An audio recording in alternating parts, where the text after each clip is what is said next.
बच्चे कम उम्र में ही सारी चीज़ों से प्रभावित होने लगते हैं। तो उसको लेकर के ऑनरेबल सुप्रीम कोर्ट का ही 2 जजेस का जजमेंट जो है इन रे एडोलेंसेस का जजमेंट है। पॉक्सो एक्ट में ये जो है ये जेंडर न्यूट्रल एक्ट है, लड़का लड़की दोनों पे लागू होता है। जो 18 साल से कम है, किसी भी तरीके का सेक्सुअल वायलेंस उनके साथ अगर हो रहा है, एग्रीवेटिव पेनिट्रेटिव सेक्सुअल असॉल्ट से लेकर किसी भी तरीके का, तो उसमें पॉक्सो एक्ट लागू होता है। इस जजमेंट में पहली बार चाइल्ड रोमांटिसिज्म वर्ड आया था कि बच्चे को भी प्रेम करने का, रोमांटिक होने का, रोमांटिक करने का अधिकार है। तो उसको लेकर के सुप्रीम कोर्ट ने लिबरल अप्रोच अपनाया था। सुप्रीम कोर्ट ने साफ साफ कह दिया है कि अब बच्चे का जो कंसेंट देने का है, उसको कंसेंट को एक सब्जेक्टिव तौर पे देखा जाए। जो जजेज हैं, जो फर्स्ट ट्रायल कोर्ट है, बेल ग्रांट करते टाइम या ट्रायल करते टाइम उस बच्चे के कंसेंट को भी कंसीडर करेंगे और साथ साथ उसमें बेल ग्रांट कर देगा। नेसेसरी किसी को जो है पहरा से नहीं करना है। जब किसी 18 साल से कम उम्र के बच्चे के साथ यौन शोषण होता है तो उसके लिए एक बेहद सख्त कानून पॉक्सो का बनाया गया था। उसका इस्तेमाल से कई दुर्दांत अपराधियों को सजा भी मिली, बच्चों को न्याय भी मिला। लेकिन अब काफ़ी समय से ये बातें होने लगी हैं कि क्या इसका दुरुपयोग हो रहा है, इसकी सही परिभाषा क्या होना चाहिए, किन पर लगना चाहिए, क्या इसमें कुछ ढिलाई की ज़रूरत है, थोड़े से परिवर्तन की ज़रूरत है। इन्हीं बातों को लेकर के आया और कोलकाता हाई कोर्ट ने एक टिप्पणी करी एक मामले में। उसमें यह हुआ कि सहमति से 2 किशोरों के बीच, यानी कि एक लड़की किशोरी और किशोर के बीच सहमति से रिलेशन संबंध बने और उस मामले में उन्होंने टिप्पणी ये कर दी कि उस लड़की पर कि आपको अपनी यौन इच्छाओं पर नियंत्रण रखना चाहिए। ये टिप्पणी को सुप्रीम कोर्ट ने बड़े गंभीरता से लिया, उसको ख़त्म किया। लेकिन इस मामले में एक नई बहस शुरू हो गई कि आखिर पॉक्सो में क्या कुछ नई परिभाषा गढ़ी जाएगी। इसी को समझने के लिए, चूंकि आज इस पर सुनवाई हुई है, सूरज कुमार जी हमारे साथ हैं, एडवोकेट सुप्रीम कोर्ट के हैं। स्वागत है सर आपका। धन्यवाद। ये मामले को मैंने जो बताया मुझे इतना ही इसका मोटा मोटा पता था, लेकिन सुप्रीम कोर्ट में इसमें कई टिप्पणी हुई हैं, 2 एक मुझे पता है, लेकिन आप इसको समझाइए क्या है ये मामला। बिल्कुल सर, पहले तो आपके सभी दर्शकों को नमस्कार। आज जो सुप्रीम कोर्ट ने उस पर टिप्पणी को हटाई है और उन्होंने रोक लगाई, इस टिप्पणी के साथ साथ उन्होंने कलकत्ता हाईकोर्ट को फटकार भी लगाई कि किसी भी जज साहब को लॉ पॉइंट पे डिस्कस करते टाइम इस तरह के अनवारंटेड चीज़ें नहीं बोलनी चाहिए। कि ये कहना है कि भाई सेक्सुअल नीड के लिए आपको अपनी इच्छाओं को नियंत्रण रखना चाहिए, ये ऐसा इस तरीके का नहीं करना चाहिए। अब रही बात पॉक्सो एक्ट में ये जो है ये जेंडर न्यूट्रल एक्ट है, लड़का लड़की दोनों पे लागू होता है। जो 18 साल से कम है, किसी भी तरीके का सेक्सुअल वायलेंस उनके साथ अगर हो रहा है, एग्रीवेटिव पेनिट्रेटिव सेक्सुअल असॉल्ट से लेकर किसी भी तरीके का, तो उसमें पॉक्सो एक्ट लागू होता है। अब बड़ा सवाल यह है कि अब जो आजकल जो चीज़ जिस तरीके से मीडिया और सोशल मीडिया और जिस तरीके से टेक्नोलॉजी का एडवांसमेंट है, बच्चे कम उम्र में ही सारी चीज़ों से प्रभावित होने लगते हैं। तो उसको लेकर के ऑनरेबल सुप्रीम कोर्ट का ही 2 जजेस का जजमेंट जो है इन रे एडोलेंसेस का जजमेंट है। 2025 में मई में जस्टिस तब के जस्टिस अभय एस ओका और जस्टिस उज्जवल भोयान साहब का जजमेंट था। वो भी कलकत्ता से ही आए थे इत्तेफाक से। उसमें लड़के का कन्विक्शन हो गया, तो उसकी जो वाइफ है जिससे उसकी शादी हो गई थी पॉक्सो केस में, वो आई थी अपील में और सुप्रीम कोर्ट ने उस टाइम लिबरल अप्रोच अपनाते हुए उस लड़के को, चूंकि अब जेल के अंदर थोड़ी सी रहा था, उसको बेल मिल गई थी, तो सेंटेंस को तो उन्होंने एज इट इज रहने दिया, लेकिन ये कहा कि अब आप जेल वापस नहीं जाओगे। और प्लस साथ साथ स्टेटस रिपोर्ट के लिए मांग लिया कि उस जो लड़का जो पत्नी है उसका पढ़ाई लिखाई का खर्चा बंगाल सरकार उठाए और हर 6 महीने पर उसका कंप्लायंस रिपोर्ट उठाए। और पहली बार ये जजमेंट मैं इसलिए बता रहा हूँ कि इस जजमेंट में पहली बार चाइल्ड रोमांटिसिज्म वर्ड आया था कि बच्चे को भी प्रेम करने का, रोमांटिक होने का, रोमांटिक करने का अधिकार है। तो उसको लेकर के सुप्रीम कोर्ट ने लिबरल अप्रोच अपनाया था और उसी जजमेंट को आधार बना के आज के टाइम में पॉक्सो में ये देखिए पॉक्सो एक लॉ ऐसा है जिसमें माना जाए कंसेंट कोई मानते ही नहीं, लेकिन इस जजमेंट के बाद कहीं ना कहीं लिबरल अप्रोच जजेज अपना रहे हैं और बेल ग्रांट हो रही है। कारण क्या है, कोई भी लड़की अगर 18 साल से 1 महीना भी कम रहे या 2 दिन भी कम रहे, पॉक्सो ऑटोमेटिक अट्रैक्ट हो जा रहा है, लेकिन उसको पर्याप्त समझदारी है। इसी चीज़ को लेकर honourable supreme court time to time वो जजमेंट बताया, उसके बाद सुमित का जजमेंट है, उस पर दोनों जजमेंट पे सुप्रीम कोर्ट ने साफ साफ कह दिया है कि अब बच्चे का जो कंसेंट देने का है, उसको कंसेंट को एक सब्जेक्टिव तौर पे देखा जाए। जो जजेज हैं, जो फर्स्ट ट्रायल कोर्ट है, बेल ग्रांट करते टाइम या ट्रायल करते टाइम उस बच्चे के कंसेंट को भी कंसीडर करेंगे और साथ साथ उसमें बेल ग्रांट कर देगा। नेसेसरी किसी को जो है पहरा से नहीं करना है। अभी इसमें जो आपने बताया, पहली बार शब्द आया इसमें चाइल्ड रोमांटिज्म, तो जो चाइल्ड रोमांस की जो बात आई, यानी कि अगर ये सहमति की एक तरीके की बात हो गई, बिल्कुल, तो उसमें अभी आज जो बहस हुई उसमें एक जगह टिप्पणी ये की गई कि जब जो किशोर किशोरी आपस में सहमति से एक दूसरे के साथ हो जाते हैं और यौन संबंध बन जाते हैं, उसके बाद कई बार लड़के को, चूँकि अपनी एक तरीके से जो लड़की की तरफ से होता है, उनकी अपमान महसूस होता है और सारी चीज़ें होती हैं और उसमें वो पॉक्सो में जेल भेज दिया जाता है। आपने ही बताया कि पॉक्सो में जेल गया, उसी लड़की से शादी हो जाती है, फिर भी उसके ऊपर सजा होती रहती है।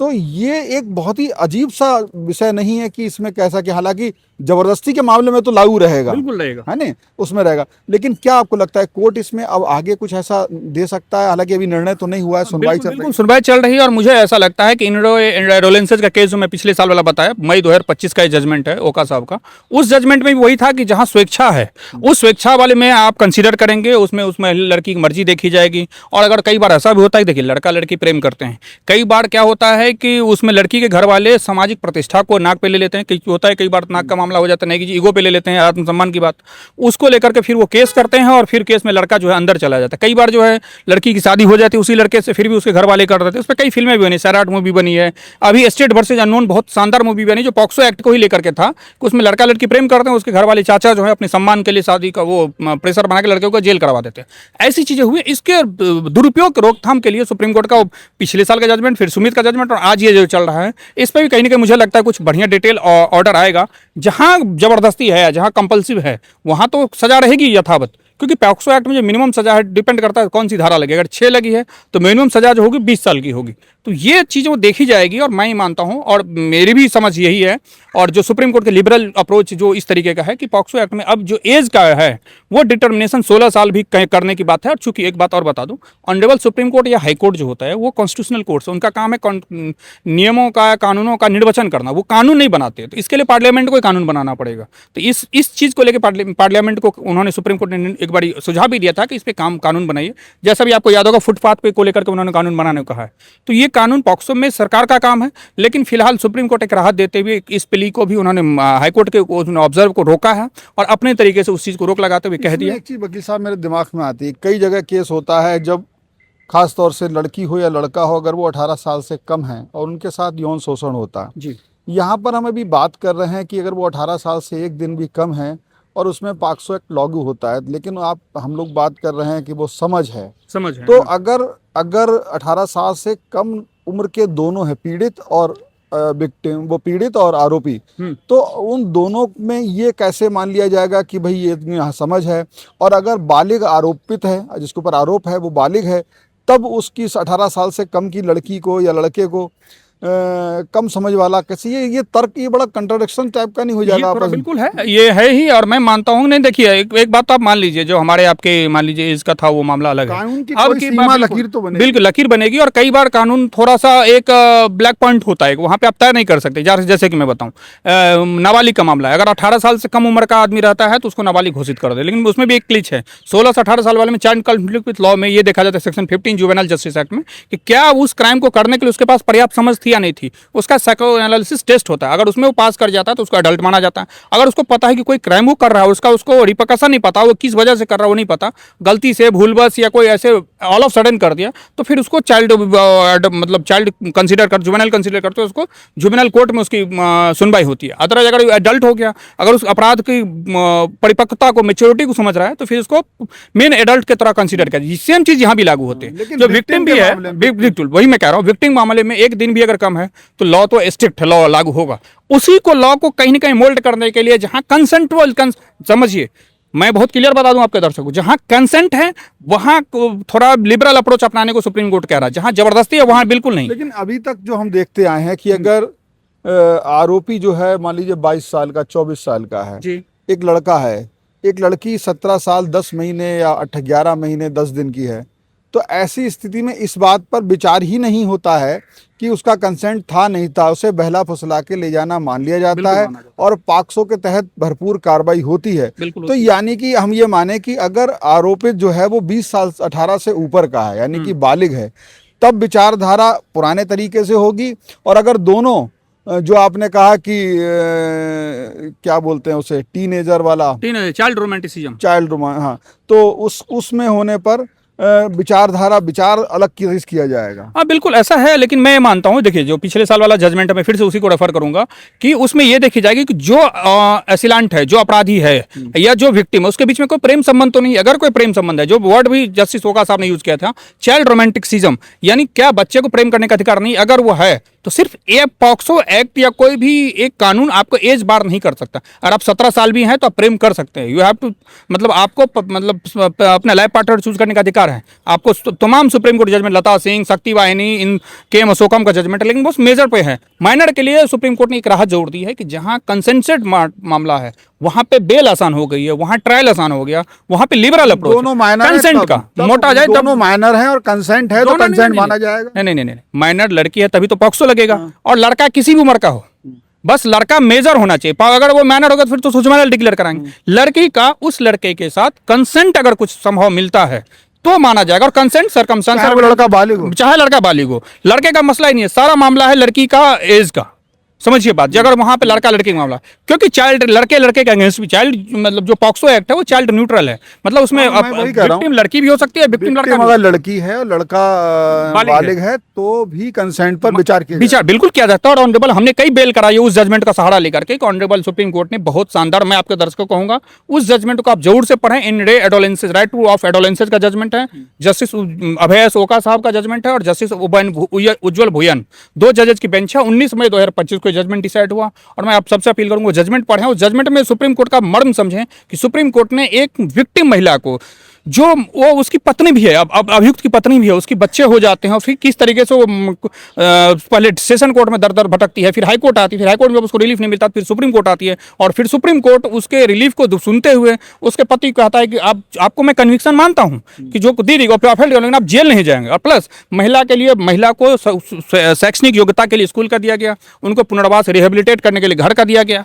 और साथ साथ सुप्रीम कोर्ट ये भी कहा कि हम इस केस को ओपन रख रहे हैं स्टेटस रिपोर्ट के लिए, कि हर 6 महीने आप मुझे इसका कंप्लाइंस रिपोर्ट दीजिए कि क्या क्या हुआ। यानी टेक्निकली वो केस आज भी ओपन है। हर 6 महीने उस लड़की का स्टेटस रिपोर्ट यहाँ फाइल होती है, किस क्लास में पहुंची, उसको आर्थिक मदद सरकार दी जा रही है, नहीं दी जा रही, सारी चीजें। वकील साहब, लेकिन मैं इस पे कई चीजें सोचता हूँ। एक बार मेरे मन में ये तर्क आते हैं।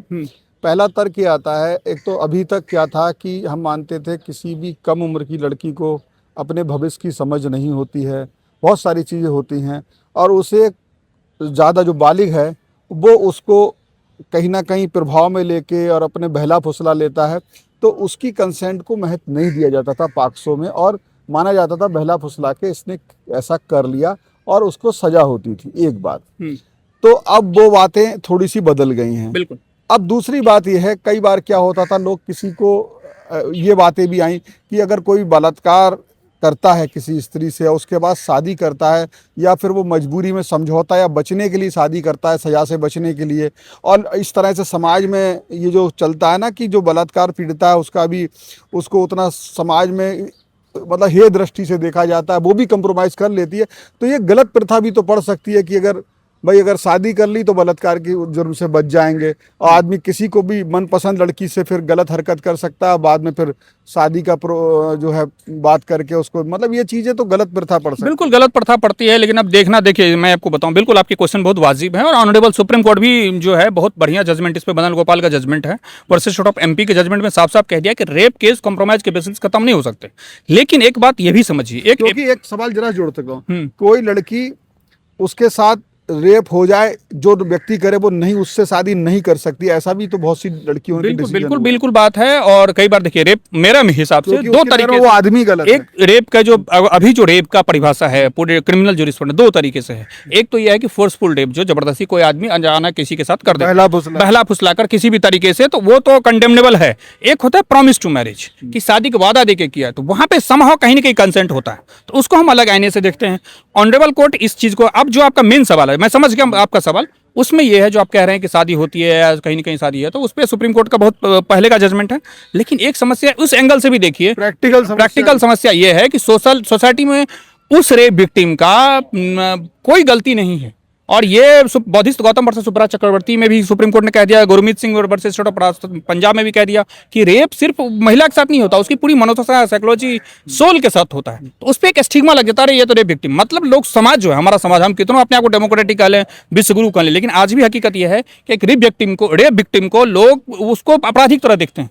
तो अगर उसकी शादी अगर मान लीजिए उस अभियुक्त से हो जाती, पहली बात तो ये कहने में थोड़ा ऑकवर्ड लग रहा है, लेकिन समहाउ कई बार क्या होता है कि नहीं, मैं इसलिए कहता हूं कि लड़की के परिजन कई बार समाज में उसकी अपनी प्रतिक्रिया की शादी नहीं होगी, कैसे होगी, उस पर दबाव डाल के उस आरोपी से कि चलो भाई ये अब वो भी बचना चाहता है, एक तरीके से ये तरीके समझौते टाइप के होने लगेंगे और आरोपी अपनी मनपसंद लड़की जो उससे शादी करना नहीं चाहती है उसको किसी तरह से विक्टिम बना लेगा, फिर उसको शादी का ऑप्शन भी रहेगा। बिल्कुल ऐसा होता और ये हमारे सोसाइटी की हार्श ये रियलिटी पहले, है। जो है कहते हैं वो नहीं था कबीलाई प्रथा में ऐसा होता। कबीलाई प्रथा में बिल्कुल ये हमारे सोसाइटी की हार्श रियलिटी है कि हमारे सोसाइटी में आज चीजें हो रही हैं कि पहले रेप हो जा रही, फिर लड़की पे स्टिग्मा लग जाए, सोसाइटी वाले के प्रेशर हो, इसलिए घर वाले भी उसी रेप एक्यूज के साथ, एसलेंट के साथ शादी करा देते हैं।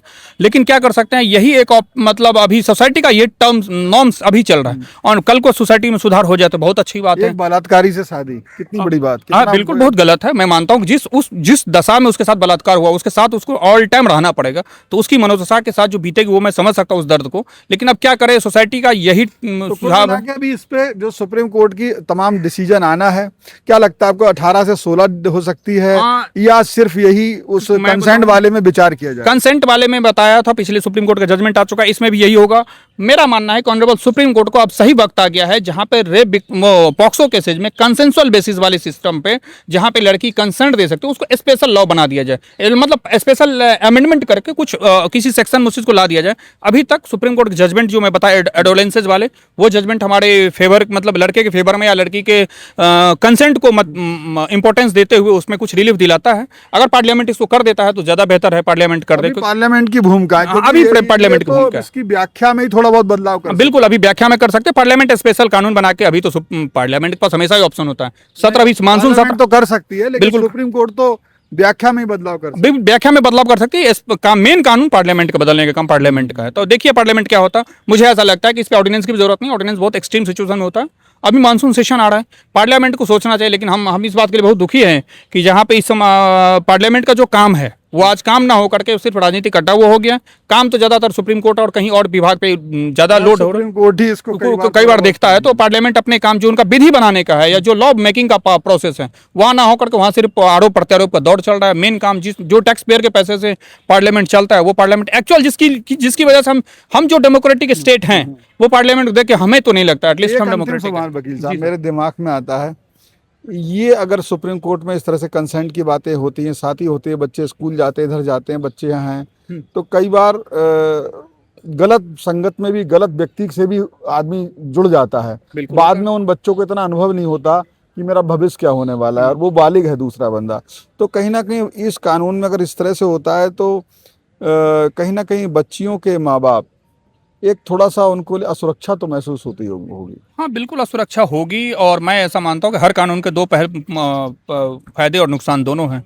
उस टाइम ये देखा जाए, उसके मिसयूज का मैकेनिज्म बनाया जाए और ये देखा जाए कि कोई जो वो एंसिलेंट है, जो अपराधी है, अगर उसने मैनिपुलेट किया है किसी तरीके का, उस पर सजा उसकी बढ़ाई जा सकती है, फास्ट ट्रैक पड़ेगा। कुल जमाबाद जैसे विचारण होगा। और लड़की की 164 का बयान जो अब BNSS में 180 का बयान, 183 का बयान हो गया, वो बहुत मायने रखेगा कि वो जो विक्टिम है अपने 164 का बयान में क्या कहती है। सारा ट्रायल में ये बयान बहुत ज्यादा जरूरी हो। बिल्कुल, धन्यवाद बात करने के लिए।